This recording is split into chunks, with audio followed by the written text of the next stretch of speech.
Here with Mato Nanji from Indigenous, backstage at the Hard Rock Hotel and Casino. Mato, it's been a hell of a ride for you. Started out back in the 90s. How has things changed for you from where you started to where you are today?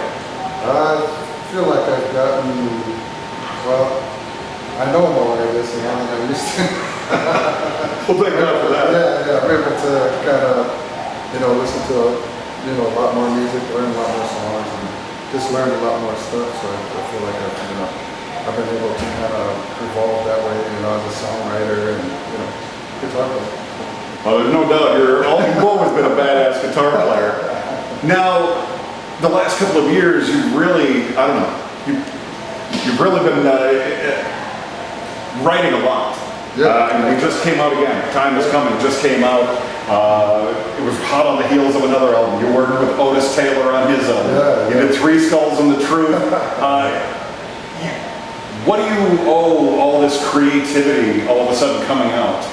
Well, I think it's just the opportunities everything kind of just fell together, and the new record label was on Shrapnel, which is, we did one record and then we ended up doing the Three Skulls record right after that, and then he wanted, he was pretty excited, so he just kept wanting me to keep writing songs and, putting out records pretty much every year, so that's what I've been doing for the past 3 years.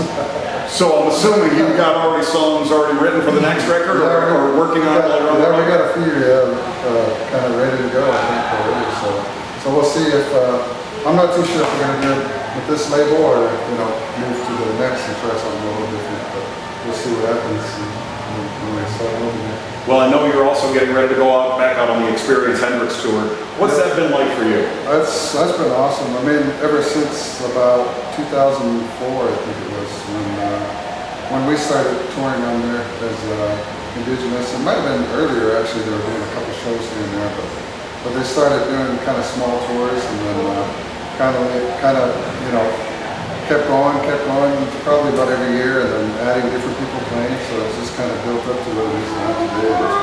It's pretty awesome. Now you're sharing the stage, again, we went and saw it up in Minneapolis, came up and saw you, and you're sharing the stage with, again, a lot of your contemporaries, Kenny Wayne Shepherd, Johnny Lang, people like that, but you're also doing some of the touring with these legends. I mean, Buddy Guy has been on some of these tours. Have you had any chance to talk to, again, some of these legends like Buddy and try to glean a little information? A little bit. I mean, Buddy's just always ready to go. He's cool. Buddy's always cool. Billy Cox is awesome. I mean, just full of energy, and that's really inspiring to me, because I'm, a lot younger than them. So it's cool to see them guys still really kicking it, playing hard. It makes me want to keep doing what I'm doing, and keep moving forward. I know the Three Skulls record came out sort of from the touring with the guys from Los Lobos and Luther from North Mississippi All Stars. Have you talked? I mean, I know you're really tight with Kenny Wayne Shepherd and his guys. And have you talked about maybe trying to do something with any of these other guys? Yeah, we're actually talking about me and Noah. Right. We're kind of, I don't want to put it out there too early. Sure. We're kind of talking, about doing something together. So we'll see, and who knows, some more might come out of that too. So I just enjoy playing with all the guys on the tour. So it's kind of fun to get the chance to maybe record some music together. So it's really cool. It's great. Who haven't you worked with that you'd like to sometime? Any of those guys. Anybody. I mean, I love the opportunity to play with anybody. I mean, from Buddy Guy to, have Billy Cox play on a record or anything like that. That'd be great. I mean, that'd be awesome. Now that the guys have left the room, again, cat's out of the bag. We're going to talk about it anyway. Effective in November, after you come off the Experience Hendrix tour, you're going to be reconfiguring the band again. And you're bringing in some band members that my wife actually introduced me to. She found them on MySpace several years ago. Guys called Plateros. How did you guys get hooked up in the first place, and how did this whole thing start? Well, I've known Levi since he was probably like 14 or 15, when he was just, he's just a great guitar player, and I've always liked him since he was a kid, and they've always came out, and they've opened a few shows early on for the band and stuff, and we just kept in touch, and and I'm really, been really good friends with his dad, Murphy, and so I mean, it's just kind of, kept going. We did some tours together, and I just felt like, I wanted to try to see what it was like, to have him come in and play with me, and we did a couple tours, and it was awesome. So we're gonna move forward and see what happens from there. Now you've been doing this since you were almost Levi's age, professionally. Yeah. How does it feel now to have sort of the roles reversed where you're going to be the mentor for somebody? Again, when I tell people about Levi, I literally refer to him as Mato Jr. Yeah. He is. He's a phenomenal young guitar player. I mean, it's awesome to see, because they could actually really be my kids. They're young enough to be my kids, and I'm old enough to be their dad. So it's pretty awesome. I mean, I like it. I love it. I really do. I like playing with them. And seeing the young guys come out and rock like that, it's just, inspiring to me, it's just awesome. What kind of information or what kind of, guidance can you give to players like Levi and younger who are just coming up, who idolize you? I mean, again, I run into people all the time, and they talk about Mato. He's from South Dakota. He's somebody who has made it. And I know there's a lot of them that are going to be watching this and go, teach me. What do I need to know? How can I be the next Mato? I think the main thing that I've done is just, I've always done what I wanted to do. I've always written the way I felt, from the inside out, and I've never, really steered too far away from anything else. I just always stayed on that path, what I wanted to do, what I wanted to write, and what I wanted to record. And I've never